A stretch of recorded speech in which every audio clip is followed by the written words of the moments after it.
जय हिंद दोस्तों। थोड़ा कड़ी को जोड़ने की कोशिश करते हैं और ये पुरानी बातें हैं। इस कहानी से हम जानते हैं कि अमेरिका का जहाँ पर इंटरेस्ट होता है वो कैसे इन्वॉल्व होता है, उस कंट्री में कैसे घुसने की कोशिश करता है, चाहे वो मिलिट्री पावर से घुसे, चाहे सीआईए उसका सेंट्रल इंटेलिजेंस एजेंसी के थ्रू घुसे और डेटा लेके और क्या कॉन्स्पायरेसी करके और क्या षड्यंत्र करके कैसे उस देश का तख्ता पलट पलटा के और वो अपना मोनोपोली सेट करके अपना एक जो बोलते हैं ना पोपट बैठाना चाहता है उस देश में, ताकि उसका जो इंटरेस्ट और उसका जो रिक्वायरमेंट है फुलफिल हो सके। सबसे पहले मैं लीबिया की बात करता हूँ, गद्दाफी। हालांकि वहां पर एक रेबल फोर्स था जो गद्दाफी के अगेंस्ट में था, उसको किसी ने फंडिंग किया, कौन किया? सीआईए के इन्वॉल्वमेंट था, सीआईए ने फंडिंग किया, जिसकी वजह से वो और एम्पावर हुआ, नाटो का इन्वॉल्वमेंट हुआ, गद्दाफी को उड़ा दिया गया। सेम इसी तरह इराक में भी, इराक इराक जो है, सदाम हुसैन यूएस के किसी भी बात में एग्री नहीं करते थे। भाई, इराक में भी ऑयल है, ऑयल रिजर्व है, तो वो इस बात यूएस को अच्छा नहीं लगा। अमेरिका को देखो, अमेरिका का ऐसा है, उसका हित में अगर है तो आपको सपोर्ट करेगा, अगर उसका हित में नहीं है तो आपको सपोर्ट नहीं करेगा, आपकी तख्ता पलटने की कोशिश करेगा।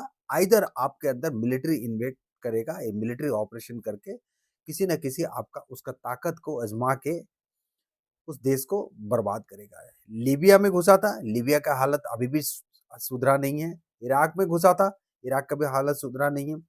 अभी भी रिसेंटली अगस्त में, पिछले साल अगस्त में आपने सुना होगा, बांग्लादेश में भी घुसा था, क्योंकि उसको एक आइलैंड चाहिए था कि साउथ एशिया रीजन में उसको एक मिलिट्री बेस बनाना था। तो बांग्लादेश का जो आइलैंड है, सेंट मार्टिन आइलैंड कुछ है, वो आइलैंड उसको चाहिए था।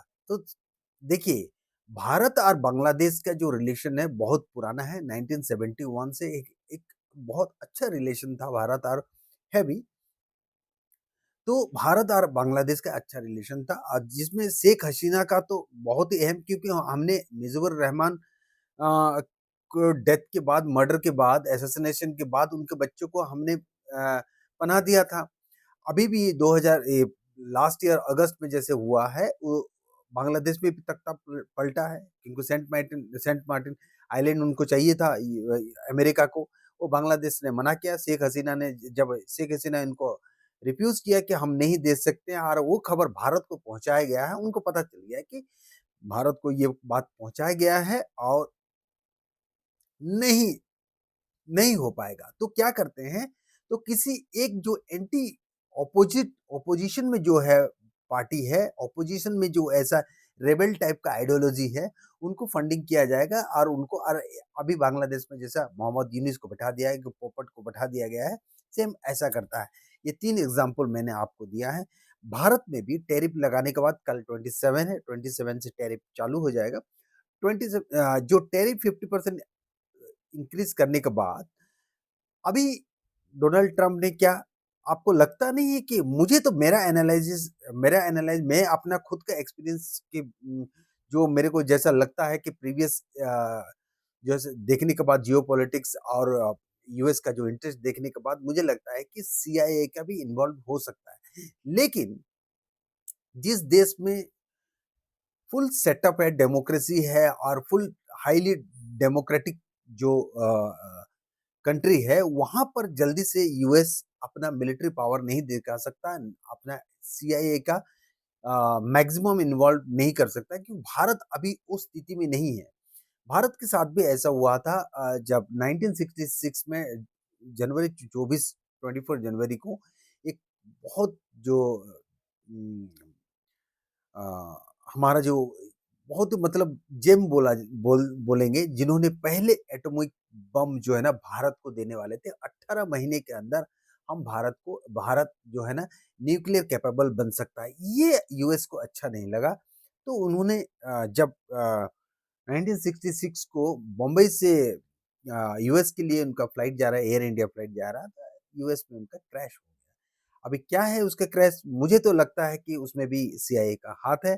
ऑब्वियसली ये बहुत बड़ा इन्वेस्टिगेशन है और ये होना भी चाहिए, देखना भी चाहिए। तो ये हुआ होगा, मल्टीपल स्टेजेस में उसका हुआ होगा।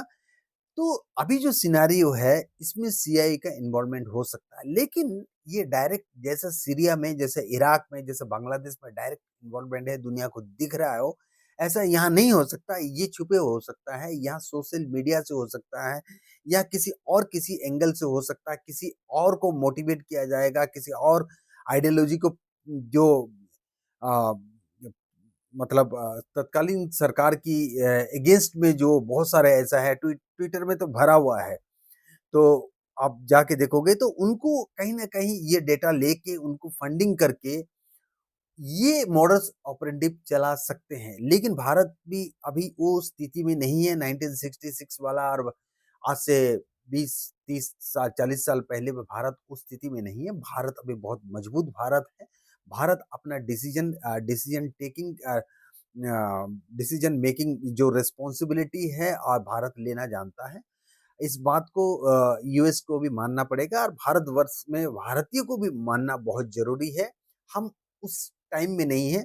बहुत लोगों को ऐसा लग रहा होगा, यार क्या कर दिया है सरकार ने, ऐसा डिसीजन क्यों ले लिया? भाई डरने की कोई बात नहीं है।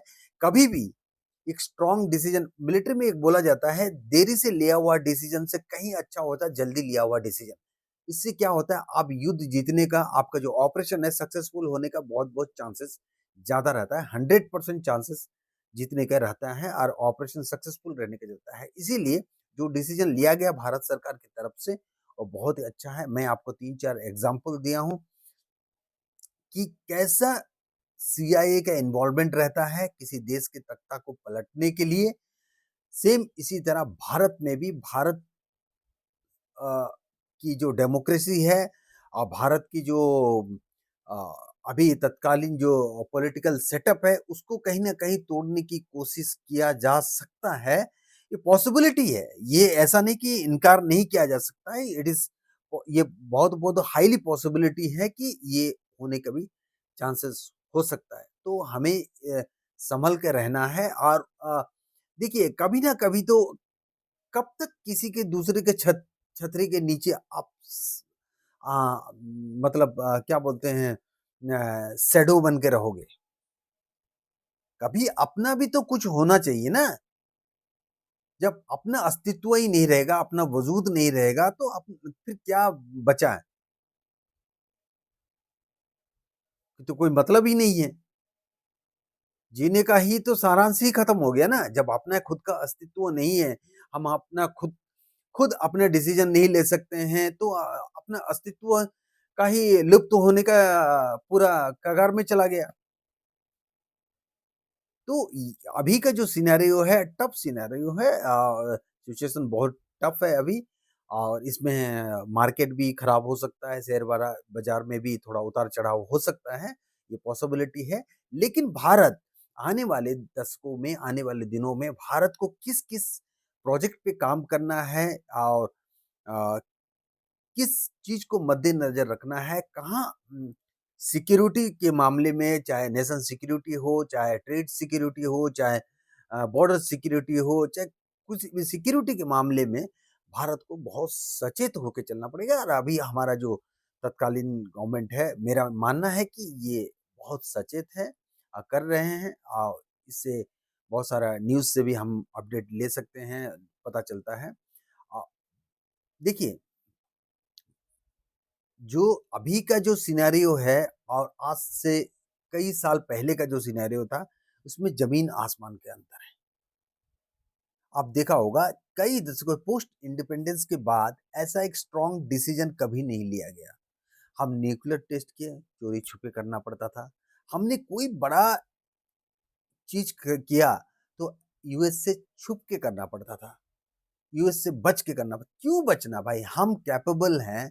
140 करोड़ देशवासी, 140 करोड़ पॉपुलेशन की है, दुनिया के सबसे ज्यादा हाईएस्ट पॉपुलेटेड कंट्री, जनसंख्या है हमारे पास, पॉपुलेशन है। तो हम क्यों डरे? हमारे पास ब्रेन है। यूएस में जितने भी बड़े-बड़े प्रोजेक्ट में काम कर रहे हैं ना, चाहे दुनिया के किसी भी धरती पे किसी भी कोने में बड़े प्रोजेक्ट में कहीं साइंटिफिक प्रोजेक्ट हो, टेक्नोलॉजी प्रोजेक्ट हो, कोई भी बड़ा प्रोजेक्ट हो, वहाँ भारतीय हैं। क्या भारतीय का ब्रेन ड्रेन नहीं हो रहा है क्या? भारतीय नहीं कर रहे हैं क्या? हमारे पास भी वो दिमाग है, हमारे पास भी है, लेकिन ये चीज़ हमको समझना पड़ेगा, मन से एक डर को निकालना पड़ेगा। बहुत सारे ऐसा कुर्बानी दिया है इस देश के लिए, बहुत सारे ऐसे शहीद हुए हैं, आज भी शहीद हो रहे हैं जवान इस देश के लिए, इस मातृभूमि के लिए। इस बात को हमें समझना पड़ेगा। जय हिंद, जय भारत, वंदे मातरम।